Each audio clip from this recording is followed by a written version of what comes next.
Hunyo 30, 2024. Karon mao ang ikalapulog-tulo nga domingo sa ordinaryo nga panahon. Tema: ang pagtuo ang kaayuhan. Ang pagtuo makadala o kaayuhan. Sama sa saysay sa babae nga itanilupan. Kunya, may ikatabang sa imong unsa may ikatabang sa imong pagtuo sa mga malisod na yunto sa imong kinabuhi. Ihangyo ang tanan sa pagtuo.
Maghinulsol kita sa atong mga sala.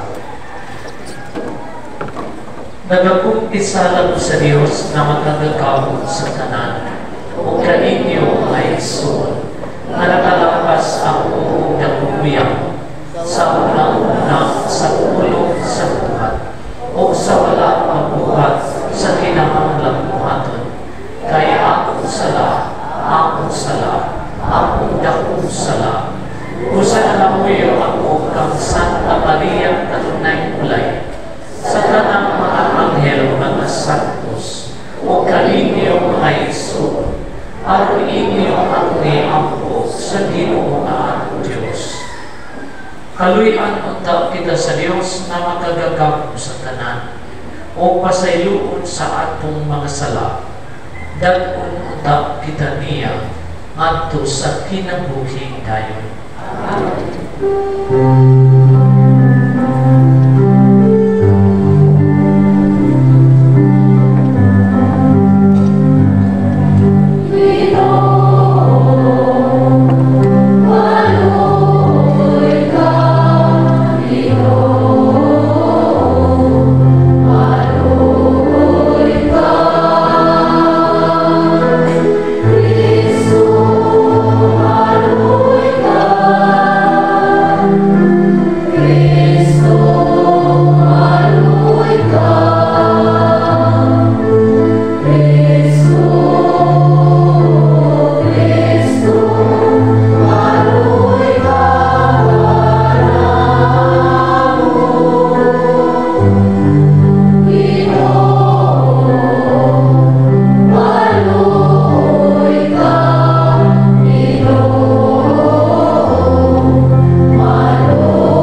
dito sa kahitasan.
Mag-ampo kita. O Amahan, gitawag mo ang imong mga anak, aron maglangkat sila diha sa kahayan ni Kristo. Luwasan kami sa kaningit, ug bantayi kami diha sa kasanag sa imong kamatuoran. Kini among gipangayo, pinagi sa among Ginoong Hesukristo, imong anak, mabuhi ug hari uban kanimo sa Espiritu Santo, Dios na usa, hangtod sa kahangturan. Amen.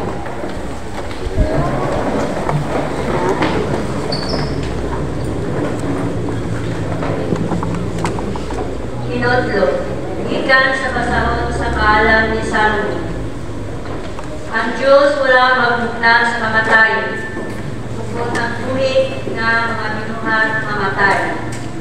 Dilit siya malipay nini. Ibuhat niya ang tanan, aron magpadayon kini, ug ang tanan utang niyayang ibuhat, tingpit ug maayo. Wala rin makamatay na hilo diha kanila. Ang kamatayon dili maoy nagmandok sa kalibutan, kaya ang hustisya sa Dios dili man mamatay. Sa pagbuhat sa Dios kanato, dili niya tuyo makita mamatay. Gibuhat kita niya sama sa iyang kaugalingon. Ang kasina sa yawa mao ang nagdala sa kamatayon, ngani sa kalibutan. Sila ay sa yawa, mao ang mga matay. Ang pulong sa Ginoo. Salamat sa Diyos.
Hinudlo gikan sa ikalawang sulat ni San Pablo ngadto sa taga Corinto.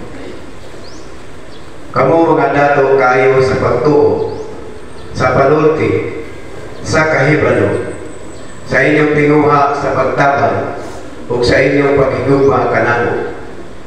Busa buot kami na magmahita, hinatagon usab kamo, nini pag-alagad sa gugma. Kay nasayod kamo sa grasya sa atong Ginoong Jesucristo, mabisan siya dato, nagpakakabos siya, tungod kaninyo, aron madato kamo, pinaagi sa iyang kakabos. Dili ko tuyo nga kuhaon ang lulan sa uban, aron ipapasan kaninyo. Apan sanglit, hamugaway man kamo nining panahona, makatarunganon gayon, natabangan ninyo, katong ng kinahanglan. Unya kung kamo na usap ang magkinahanglan, ug sila ang hamugaway, mutama usap sila kaninyo.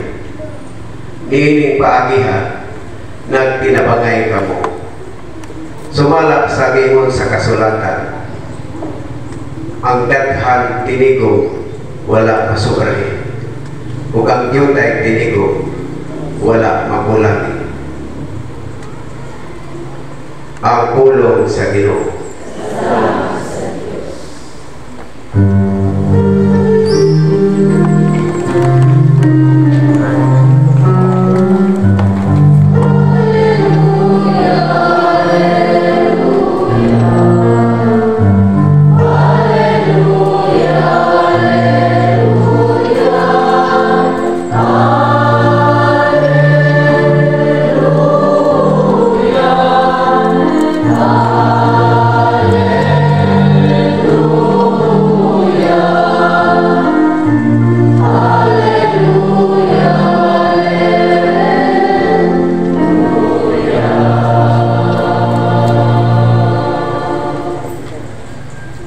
Ginoo maana kaninyo. Ang santos nga ebanghelyo sumala ni San Mateo.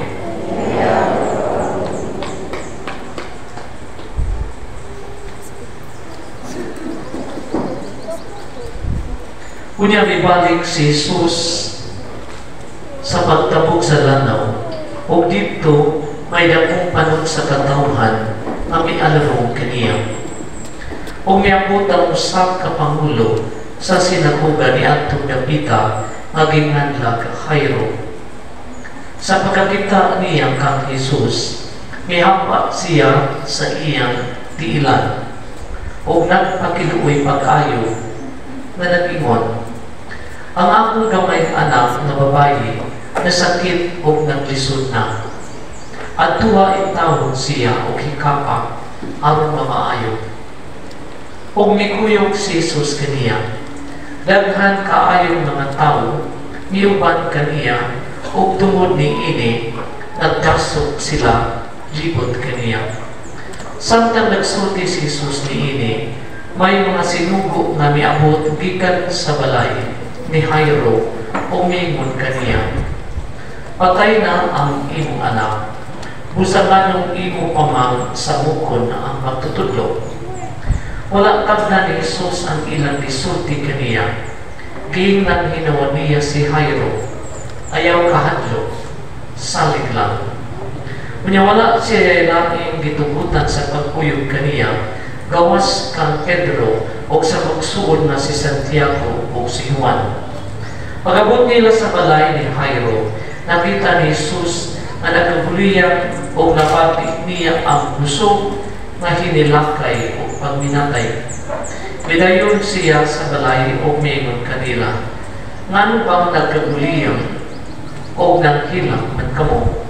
Wala mamatay ang bata, natulog lamang siya. Unya gipakula ni Jesus ang mga tao, tungod kay nagbugal-bugal man sila kaniya.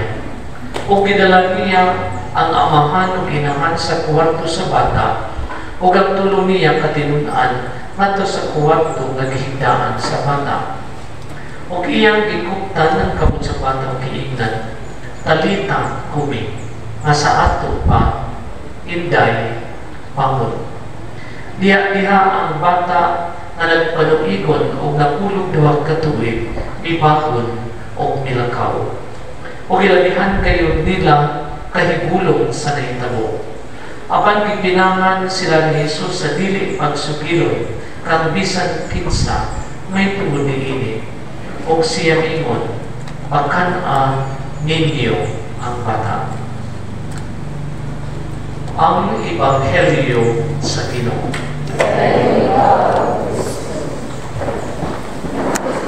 Kaninyong tanan, good morning. Good morning. Dito sa kabata na iingon sa iyang inahan, ma, o maminyo ng uma, kinahanglan tulo ka buo. Dinimon po na mama, sa banihaon doy, anong tulo ang pod? Tulo jud ma, kaya usang may manglaba, ang usang may maglungag, ang usang may maglityo. Kung dyan iingon ang kama, unya, tulungan na, asa mo kamudog? Iyon ang bata, anak ko gihapon mudog ni mo ma? Diyan bisa may mudog sa tulo ni mo kasawa, ang magtingsa, si papa. Ngayon ang mga papa nga natin ngayon, sana all. Kaning bata, no, bisag mapabad yung usahay, cute, nga muot, niya, katog yung ngayon mga bata dinhin, nagagmay.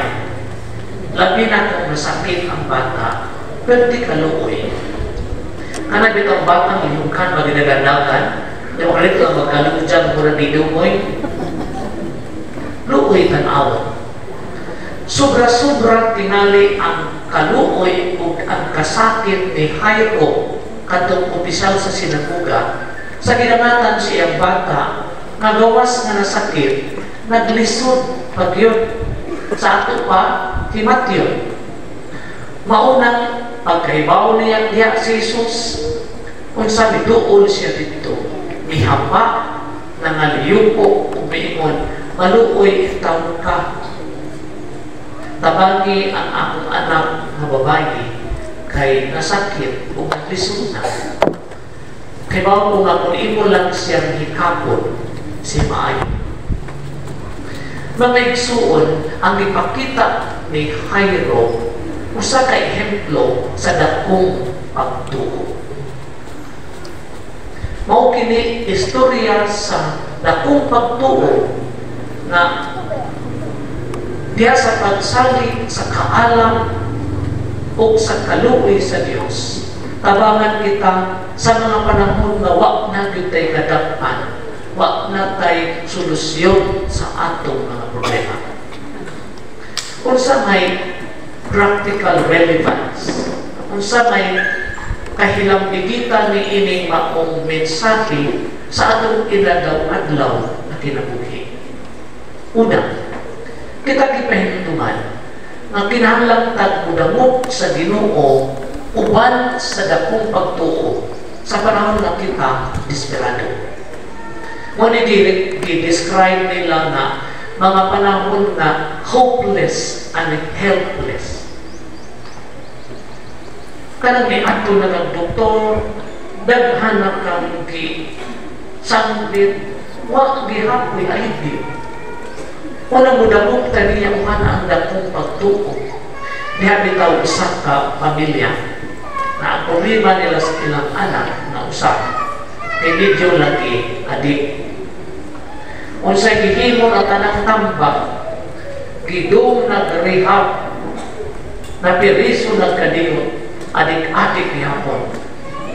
Muna unsa may ilang last recourse, ilang disurrender sa Ginoo uban sa dakong pagtuo. Lord, ikaw ra gyud ang may bago ani among anak. Gibuhat nga namong tanan, mga ginikanan, mga igsuon, paryente, wa gyoy kausaban. Mao nang way puas ang ilang pag-ampo. Kibawo ko kung sa hitabo, one day, mayroon ng anak sa ginikanan, ama, muundang na dance. Kaya gihabuan ako. Pika na itong adlaw, matingala lang sila. Wa na na yun na buta na ang karon. Karusaan man ito may tabo sa nilang ingan ng disurrender. Kaya nagkibaw sila na wak na sila yakin. Ikaduha, kanang gitawag o persistence in faith. Kasi ipasabot, karabang mula kung kahit ta, bisan pag-unsa ng kapoy ang atong pagluhod-luhod. Na may uba na ito na mangadyo o simba, kanya kung di mahatagan, mangutangan dayo sa kinadap ang pangutana. Nabagoy Ginoo. Mauni mga igsuon ang angay natin ibutang sa unang-una. Kinahanglan na nagsama kang hayro mula kutay. Bisa di-discourage na, ayaw mo ka ito, patayon ang mga anak. Minyamingon si Kristo, hayro paminawa. Maayo ang iyong anak.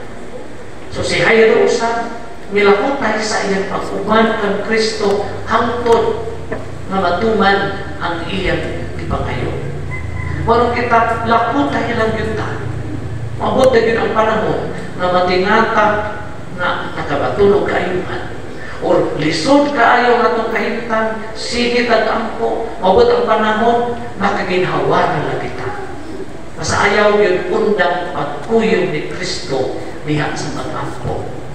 Ikatulog, katapusan. Ang kaimportante sa family o community support. Kung saan ipasabot ini, isulti ang iyong problema. Ayaw kana bitaw imo-imura. Imura gitaguan sa inyong isulti nga tuskuan. Kaya sa pagpaambit ini, pagsulti pala, nag-iingon, a problem told is half sold. Nya kung dili malang makatabang nimo financially, makatabang nimo in their prayers. Unya, imo na lang nakita na all is well, all is happy. Mauni mga igsuon, ang tapuson kini ako mali sa giingon sa usa ka spiritual writer na si Max Lucado. Amingon siya, faith is in believing, is not in believing that God will do the things that you like, but in believing that He will do only what's right for you. Ang Ginoo, ang pagtuo, mao katong pagtuo na dili katong maong pagtuo na ang imong gusto mahitabo may matuman. Ang tinuod na pagtuo, katong pagtuo na ang Ginoo mo himo lamang kung unsay angay o insakto alang kanino. Mauni nung nagsuon, madalang mo ka. Sa kung tigay mo sa kanunay, bahalang hinay-hinay, basta kanunay.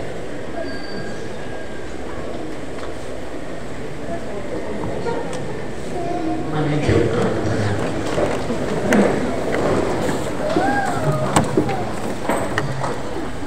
Nagatuog kami sa usa ka Dios ang amahan nagagagapo sa tanan. Magbubuhat sa langit sa yuta, sa tanan mga nakita dili makita. Nagatuog kami sa usa ka Ginoo, si Jesucristo ang bugtong anak sa Dios, gianak sa amahan sa wala pay katuigan. Dios gikan sa Dios, gikan sa kahayan. Matuod ka Dios, gikan sa Dios na matuod, gianak dili-binuhat usat kinaiya sa amahan. Pinaagi ka niya na mahimo ang tanan. Tungod ka natong mga tao alang sa atong kaluwasan. Mikanao siya gikan sa langit. Sa lalang sa Espiritu Santo, nahimo siya na may lawas. Gikan ni Maria ang ulay kung nahimo tao. Tungod ka natong gilansang siya sa krus sa sugo ni Poncio Pilato. Nag-anto siya na matay ilubog. Sa ikatulong adlaw na banhaw siya, ang atuman ang kasulatan. Misaka siya sa langit, sa tuo sa Amahan, ubalik siya na mahimayao, aron pahukog sa mga buhi o sa mga minatay, o ang iyang ginharian walay katapusan. Nagatuo kami sa Espiritu Santo, ang Ginoong magamatag sa kinabuhi. Nagagikan siya sa Amahan sa Anak, dugan sa Amahan sa Anak, bisipa siya o gihimaya, o misulti pinaagi sa mga propeta. Nagatuo kami sa usa, Santos, Katoliko, Apostoliko na simbahan, na kailangan ni Jesus sa kabunya, alang sa kapasayuan sa mga sala, na mapaabot kami sa pagkabanhaw sa mga minatay, o sa kinabuhi sa maabot ng kalibutan. Amen.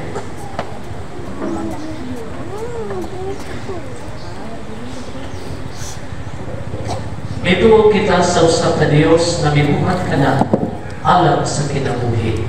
Pasalikon kitang budala kaniya sa tanan natong mga kasakitan o mga pag-antos o mingon kita.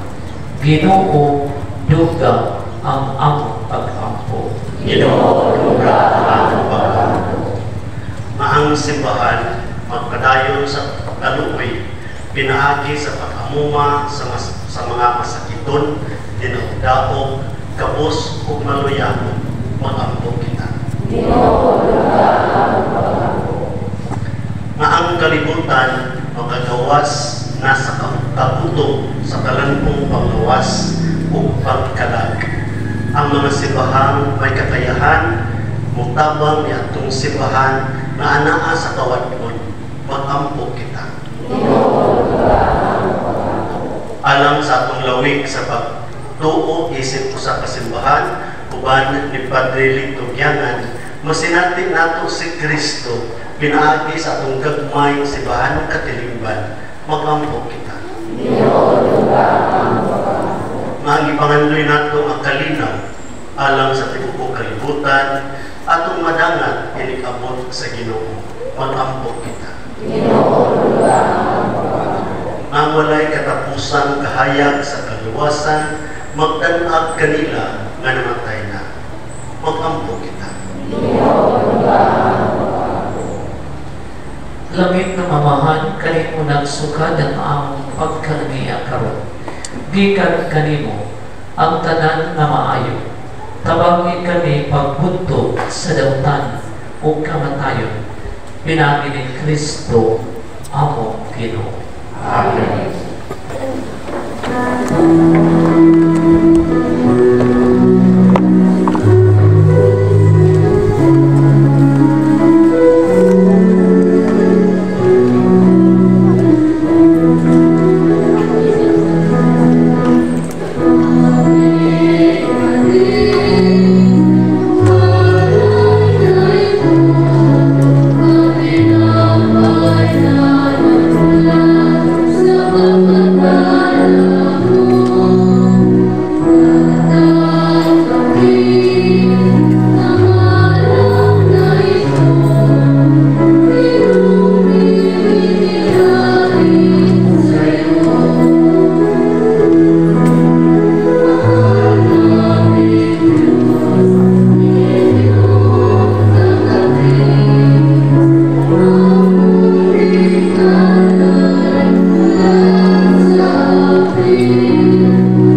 sakripisyo.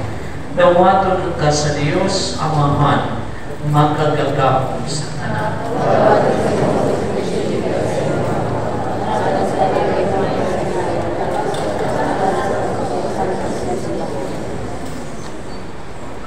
O Amahan, gitawag mo ang imong mga anak, aron maglakad sila diha sa kahayag ni Kristo. Luwasan kami sa kamit-ngit, o bantayin kami diha sa kasanag sa imong kamatuoran. Kini among gipangayo, pinagi ni Kristo among Ginoo. Amen. O Ginoong Diyos, namo pinagi sa imong sakramento, itagan mo kami gapong sa imong grasya, na namuyong kami makinilbisa, magtabang undag kanamo, sa makanunayon na pag-alagad kanimo. Kini among ipangayo, pinagi ni Kristo among Ginoo. Amen. Ang Ginoo nga na kaninyo, ibayaw ang inyong mga kasing-kasing. Magpasalamat kita sa Ginoo nga atong Diyos. Santos nga mga Diyos na tunay magagagamo sa tanan. Ang ngayon mataon kayo na magpasalamat kami kanimo kanunay sa tanan kapit. Nakita na mo ang imong walay kinutubang gahom diya sa imong paagi sa pagpangluwas. Miyanhi ikaw aron pagluwas ka namo. Pinagi sa gahom sa imong pagkadiyos. Amanoy imong pagbuot. Mamaluwas kami pinaagi sa usap na sama ka namo. Gisalikway sa tao ang pagpakikigalan kanimo. Apan ang tao mismo maoy nag-uli ni ini ka namo. Pinagi ni Jesucristo na among Ginoo, o busa, uban sa mga anghel mga santo sa langit, nagasangyaw kami sa imong himaya, duyog sa ilang walay punong nga pag-awi.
Ipadala ang iyong Espiritu aron pagsantos ni ining manakasa.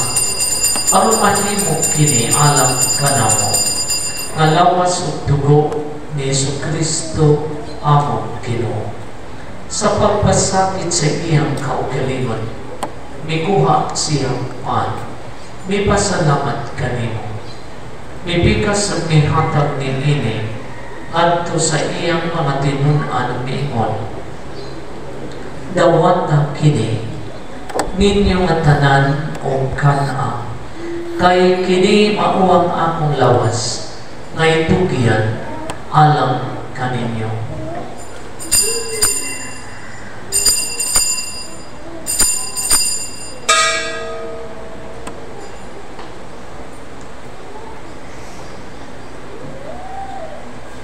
Sa samang paagi tapos usang panihapon, mikuha siya sa kalis. May pasalamat kanimo kalusang. May hatag ni ini ngadto sa iyang mga tinuan miimon. Dawat kini, o Panginoon ka mga tanan, kika ni ini. Kay kini mamuang kalis sa akong dugo, sa bag-o tunhay na kasabutan. Ang dugo ngay ulang alam kaninyo, o alam sa tanang mga tao. Aron ang mga sala, mapasaylo. Buhat kini aron paghandog kanang.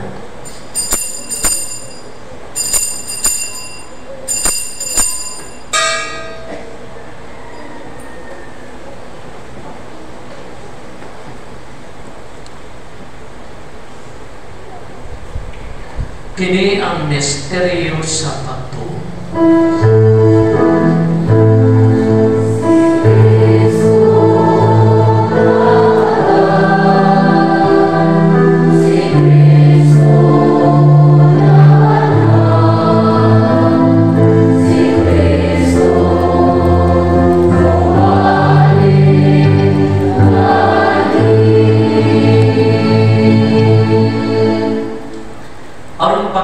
Sa kamatayon pagkabanhaw ni Jesucristo, nagahalad kami kanimo Amahan, nilipal sa kinabuhi o kalis sa kaluwasan. Nagapasalamat kami kanimo, tungod kay imo kami giisip, nga ang ngayon nga mo tubang walagad kanimo. Himuan nga kami, nga mga lawat sa lawas at tugong ni Kristo, pagkayusa diha sa Espiritu Santo. Dinumdumi Ginoo ang imong simbahan sa tibok kalibutan. Himuang nga mahigpit kami diha sa tugma. Uban ni Francisco ang Papa, ni Alberto ang Obispo sa tanang mga pari. Hinumdumi ang sabang among mga igsuon nga nangamatay. Malaumon nga mabanhaw sila, ug ang tanang nangamatay diha sa imong kaluoy. Dada silang tanan sa pagsudong sa kahayag sa imong naam. Kaluy kaming tanan. Himuang kami ang ngayon na makaambit sa kinabuhing tunhay. Uban ni Maria ang inahan na ulay sa Dios, uban sa mga apostoles, ug sa tanan nga mga santos, nga nagatuman sa imong kabubuton, latas sa katuligan, uban kanila.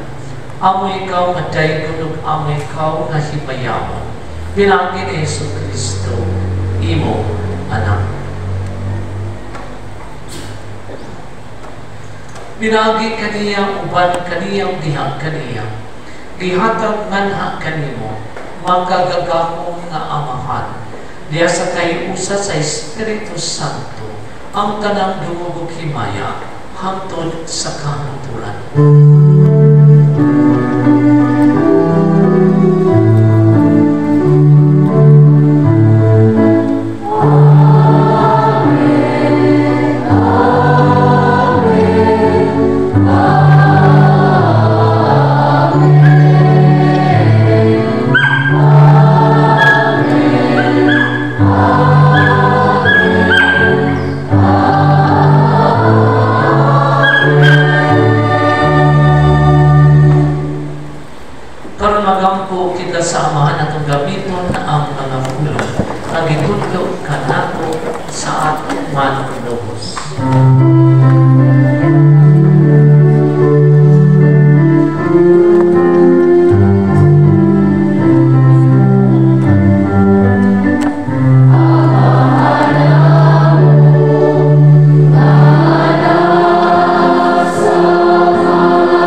kami kanimo Ginoo nga imo kami luwason sa tanang dautan. Katagi kami sa kalinaw niini panahuna.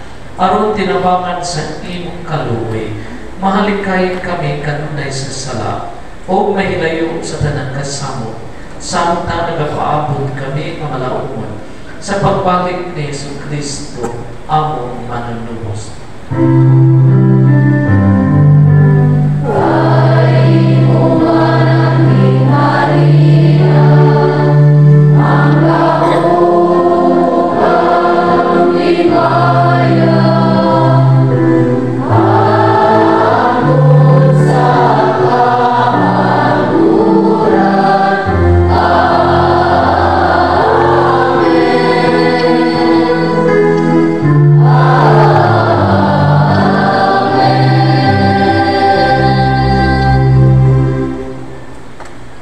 Ginoong Jesucristo, nag-iingon ka sa imong mga apostoles ang kalinaw ipili ko kaninyo.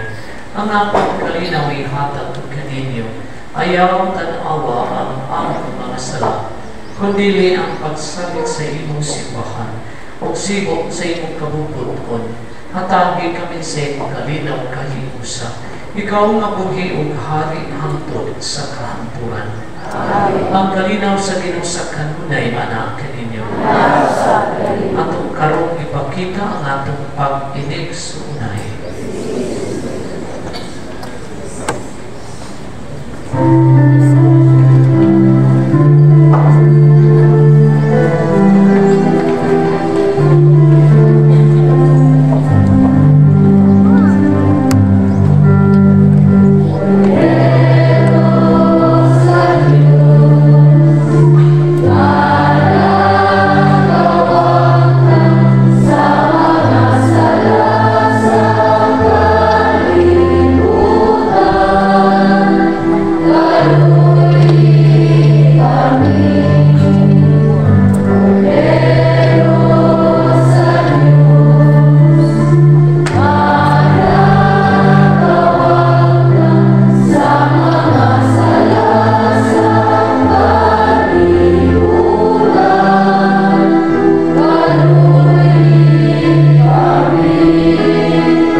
Kini mao ang kordero sa Dios na nagawagtang sa mga sala sa kalibutan. Bulahan ang gidapit alam sa panihapon sa Ginoo.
mag-ampo kita. O Ginoo, kini Eucharistiyas o pagkalawat, magpaambit unta ka namo sa imong kinabuhi o magtabang ka namo sa pagdala sa imong gugma nganhi sa kalibutan. Kini among gipangayo, pinagi ni Kristo among Ginoo. Amen.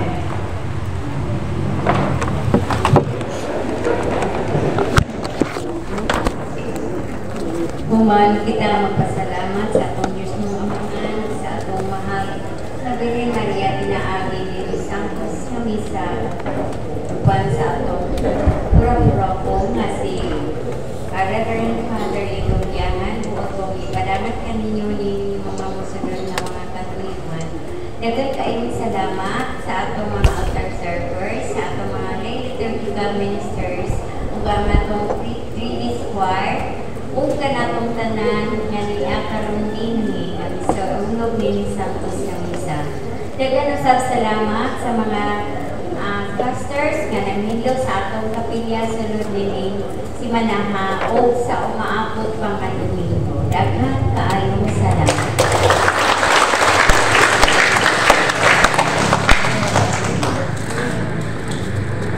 Manindot ang tanan.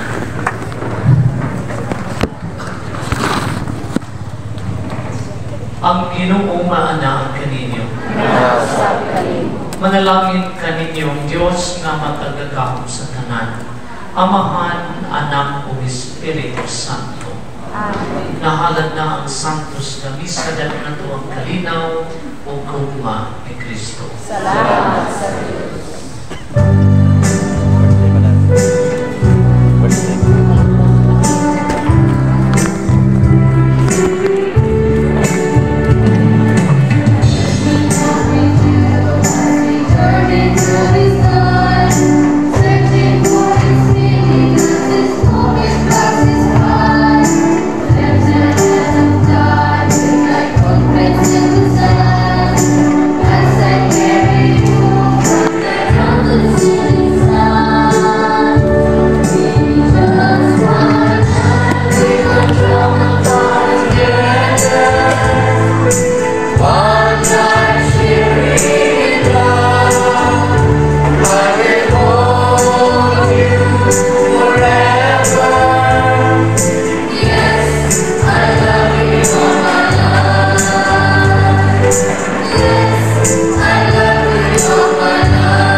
Oh